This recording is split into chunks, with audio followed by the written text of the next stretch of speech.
Assalamualaikum warahmatullahi wabarakatuh. Perkenalkan, nama saya Reza Amalia.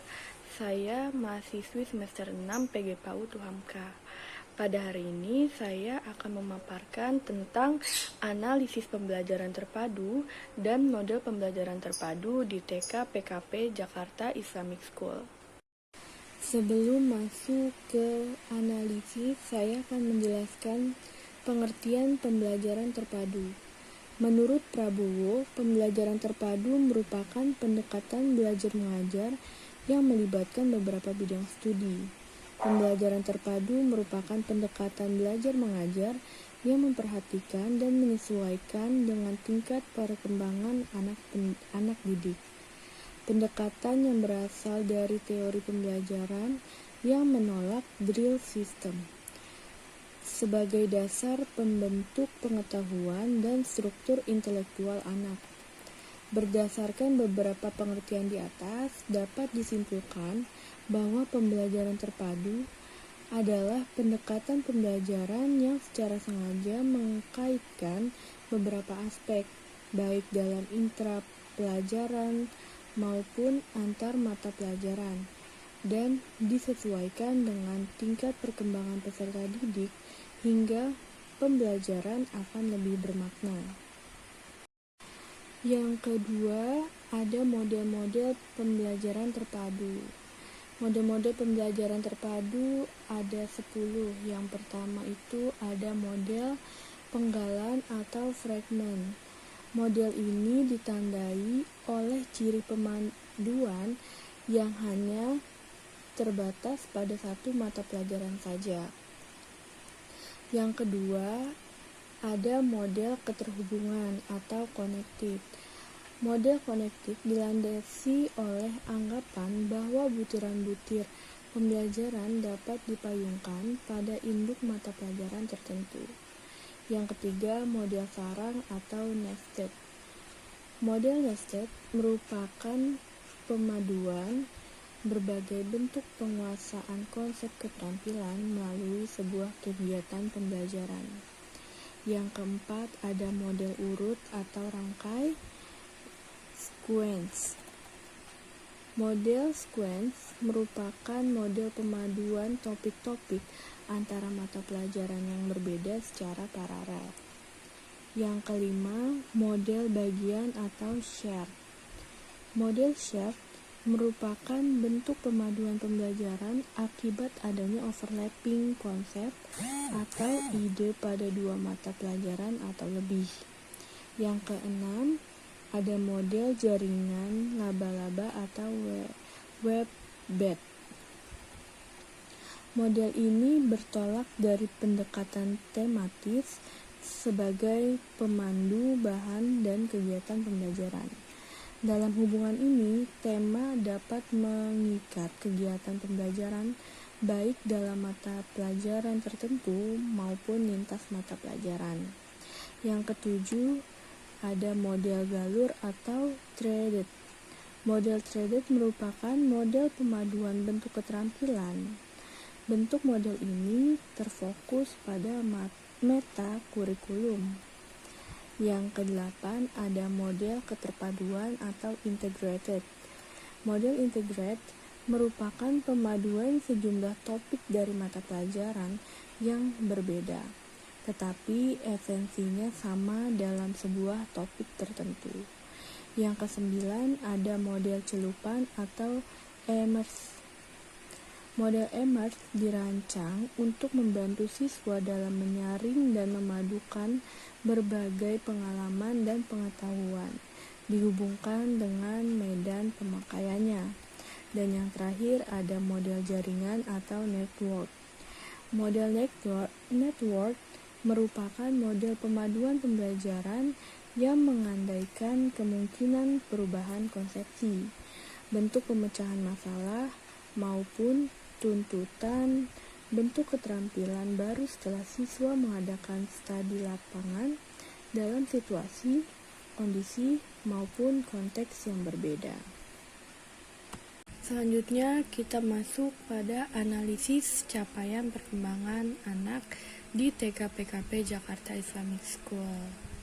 Di sini saya menulis 6 aspek perkembangan. Yang pertama itu ada nilai agama dan moral, fisik motorik, kognitif, bahasa, sosial dan emosional, dan yang terakhir seni. Nah, acuan untuk analisis perkembangan ini saya ambil dari STTPA. Karena STPPA merupakan acuan yang digunakan dalam pengembangan kurikulum. Nah, langsung aja kita bahas pada perkembangan yang pertama, yaitu nilai agama dan moral. Untuk anak usia 5-6 tahun, saya menulis yang pertama menanamkan rasa hormat, sopan, dan jujur kepada anak. Nah, dari hasil analisis yang sudah saya lihat, di anak-anak di TK-PKP Jakarta Islamic School ini sudah memiliki rasa hormat yang tinggi kepada guru-gurunya dan juga sikap sopan santun dan jujur. Selanjutnya, mengajak anak untuk sholat berjamaah. Nah, ini adalah salah satu nilai dari agama yang diajarkan oleh guru-guru tersebut. Selain sholat berjamaah yang rutin dilakukan setiap hari, guru-guru juga mengadakan tahsin untuk anak-anak, dan itu pun rutin dilakukan setiap hari. Anak-anak diajak untuk menghafal hadis ataupun surat-surat pendek oleh guru-guru mereka, dan itu dilakukan secara menyenangkan, seperti dibuat lagu untuk hadis-hadisnya, jadi anak-anak lebih mudah dalam menghafal. Yang ketiga, ada anak dapat menolong temannya yang membutuhkan bantuan. Nah, yang kedua ada fisik motorik. Di STPPA, bagian fisik motorik itu terbagi menjadi 3, yaitu motorik kasar, lalu motorik halus, dan yang terakhir adalah kesehatan dan perilaku keselamatan. Dalam analisis ini yang saya ambil hanya bagian motorik kasar dan motorik halus anak di TK PKP Jakarta Islamic School.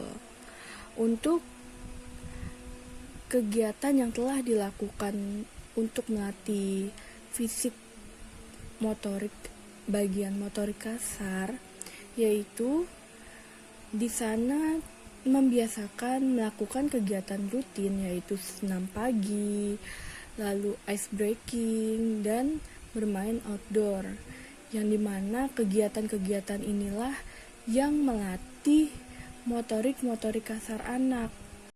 Karena dapat dilihat dari STTPA melakukan gerakan tubuh secara terkoordinasi untuk melatih kelenturan, keseimbangan, dan kelincahan.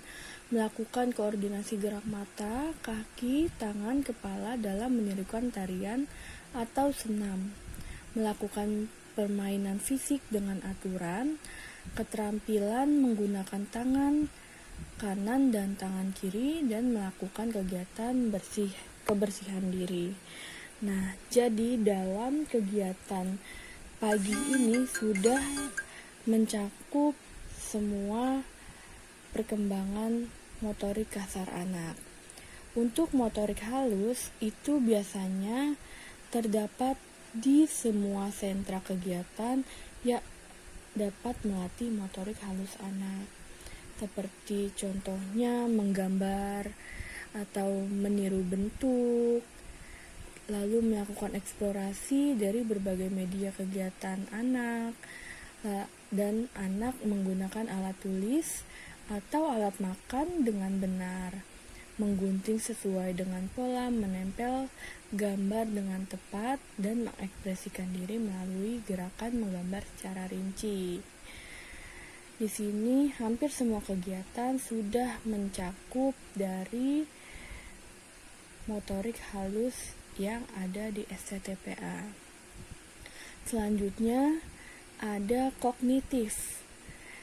Di STTPA, kognitif terbagi menjadi 3, yaitu belajar pemecahan masalah, berpikir logis, dan berpikir simbolik.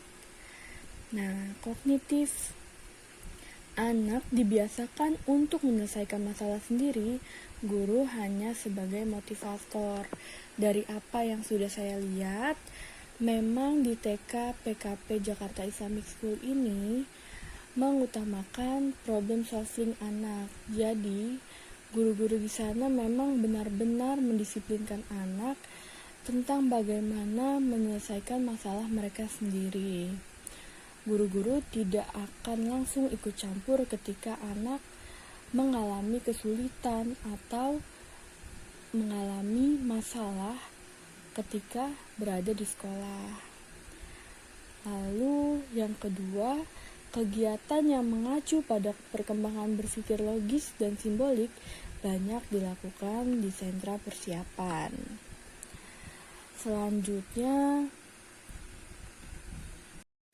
ada bahasa.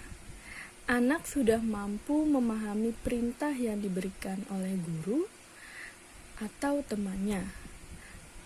Anak dapat berkomunikasi baik dengan teman atau guru dengan baik.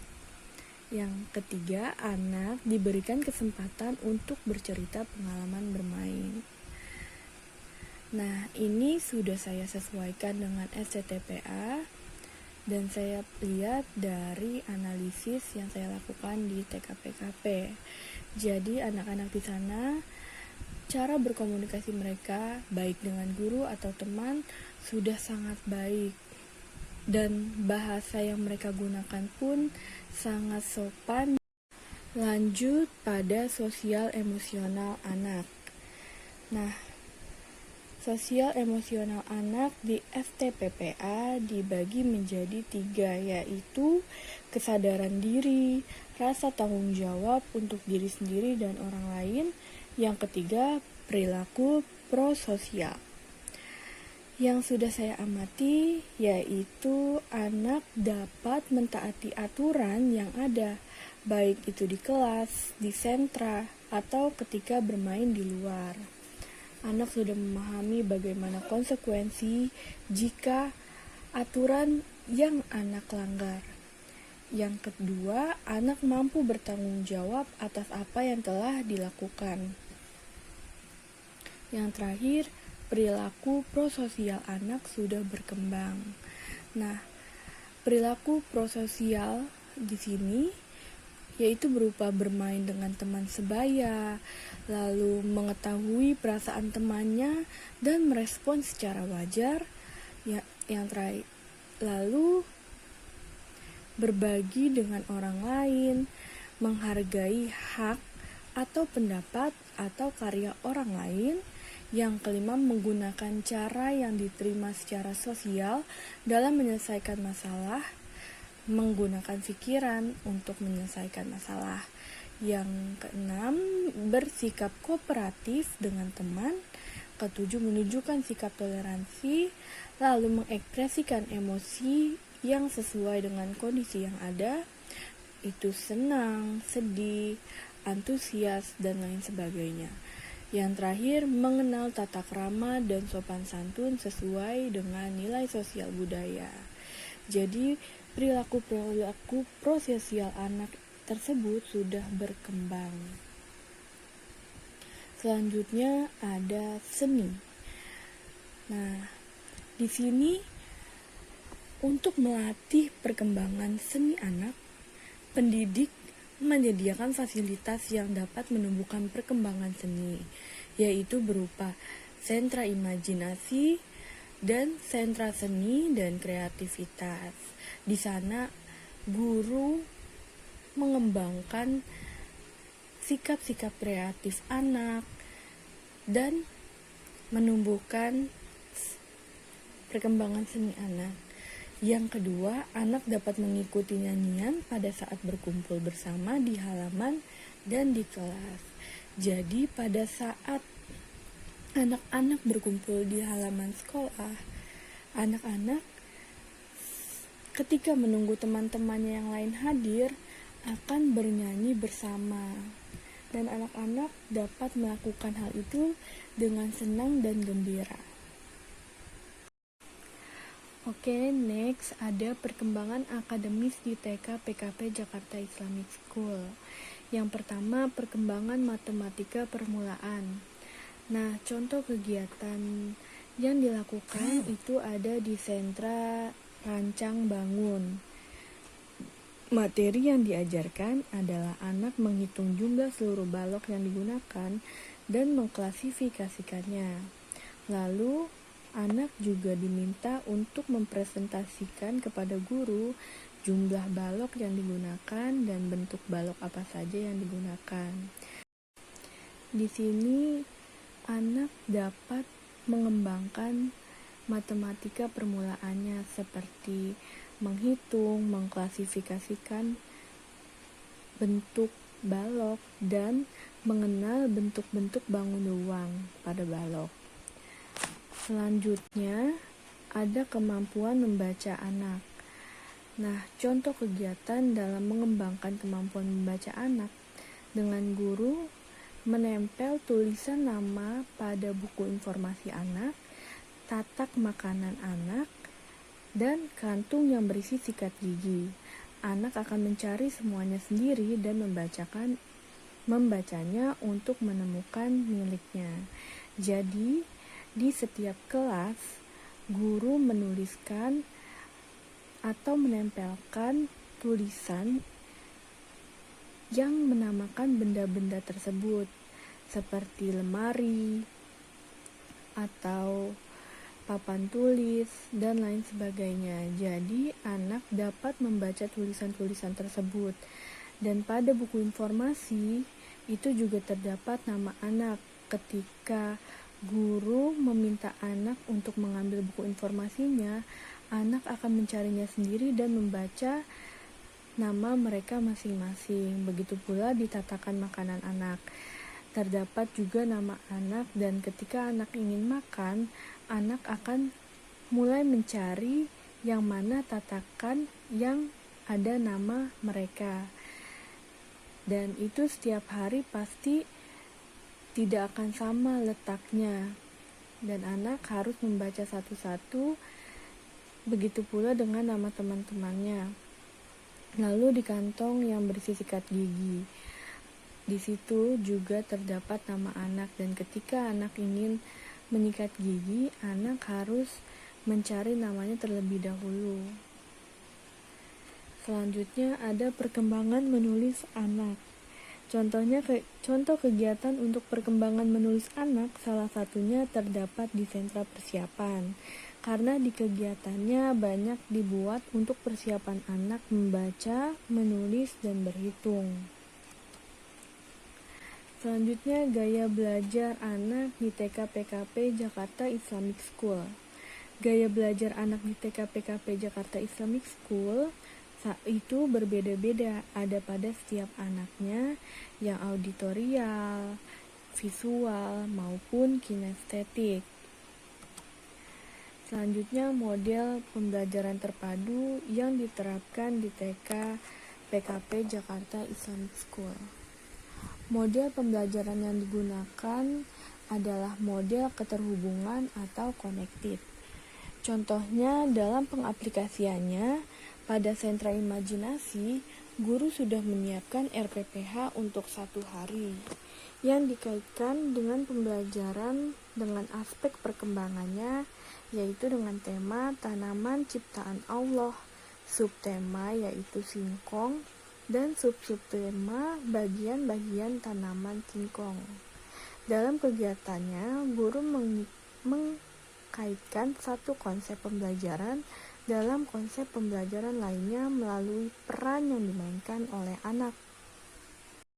Selanjutnya ada kekurangan dan kelebihan dari model keterhubungan connected. Sebenarnya di sini kelebihan dan kekurangan menurut teori-teori yang sudah saya baca itu ada banyak. Akan tetapi saya hanya memilih beberapa yang sesuai dari kepautan. Yang pertama itu Dari kelebihan, ada guru dapat melihat gambaran menyeluruh dan kemampuan atau indikator yang digabungkan. Yang kedua, siswa dapat mengembangkan konsep-konsep kunci secara terus-menerus sehingga terjadi proses internalisasi. Yang ketiga, kegiatan anak lebih terarah untuk mencapai kemampuan yang tertera pada indikator. Dan untuk kekurangan, yaitu pertama, masih kelihatan terpisahnya antara bidang studi, walaupun hubungan dibuat secara eksplisit antara mata pelajaran interdisiplin. Yang kedua, memadukan ide-ide dalam satu bidang studi, maka usaha untuk mengembangkan keterhubungan antara bidang studi menjadi terabaikan. Oke, begitu pemaparan dari saya. Kurang lebihnya mohon maaf. Wassalamualaikum warahmatullahi wabarakatuh.